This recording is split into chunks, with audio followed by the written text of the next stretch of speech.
One more thing I just want to touch on is yesterday we're driving into Melbourne and there was this big ABC segment on concussion. And there was a lot of commentary around rule changes and taking bumps out of the game. And for me, I sit there and I really worry about the game at the moment. And I don't have any hate towards football. I love it. It's the thing that gave me everything I've got to this day. Yeah, it took things from me, but I don't hate it. And I'm really interested to get your perspective on what's happening in the game at the moment with this issue. I love the fact that you're not resentful to the game. I think it's really great to hear that. I've always really respected your take on that. I think the game is trying to respond. Yep. But it's responding mainly to what's happening on the field still. Yeah. Right? Yeah.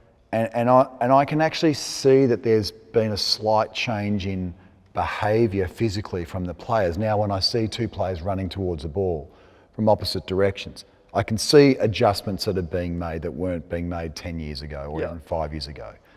Trying to either not be responsible for the other person's concussion and getting 4 or 6 weeks suspension, or hey, it won't be good for me if I get concussed here myself. Yeah. So I think that's a positive change, and I think that's in response to all the talking and all the pressure and all the discussion around it. But I don't know how much is being done for the concussed player. Yeah. What happens? What are the protocols? How much change has really been made in that area? And I know that's the one area that you're most passionate about. Yeah. What happens now? Because we will never eradicate head knocks from. No, that's the thing. I always I was listening to that ABC segment yesterday, and it in a way, it kind of really frustrates me because we've celebrated this sport for so long, and there are big things that we've celebrated in our sport, with the hits and all that sort of stuff. And I understand that it is doing a lot of harm to people, right? It did it to me. It took a lot of things away from me. But at the end of the day, I think we're playing a sport that is incredibly brutal, right? And there's 36 players on a field. How do you stop that? Yeah. It's going to happen. And I really worry about the sport in seeing even players overthinking at that level. Am I going to hit this person? You know, that's the part that really worries me about AFL in general, and where does that lead us in the future for this game? You know, I heard there was commentary yesterday about taking tackling out. It's like, all right, well, do we take punching out of the UFC?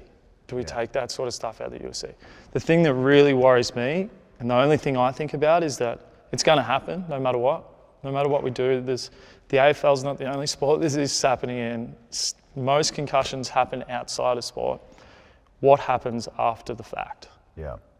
Are these people being treated right? Is their mental health being looked after? Because that's a huge thing. Are they using all their resources to find the best people in the world that can look after their brains? Do we have baselines performance of their brains before injuries and after? Yeah. That's what I'm worried about. It scares me a little bit with the direction of the sport and the rule changes, and that there's commentary around taking out tackling. And you feel like it's too reactionary? Yeah, I grew up loving football.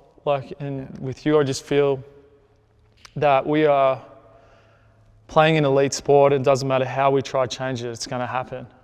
There was another one the other night. There's nearly one every week. The biggest worry for me is the next part of the journey, where are these players getting the right treatment, and are they sitting out the right amount of time, which I think they are at the moment. But how do we get to a point where their brains are healthy enough to go back to playing sport? Because the biggest thing that we've learned over the last 5 years of this journey is that once you have one concussion, you're more susceptible to another. Yep. Your motor skills slow down, all that sort of stuff. So is that brain back at a level where it can play one of the fastest sports in the world? That's my biggest worry.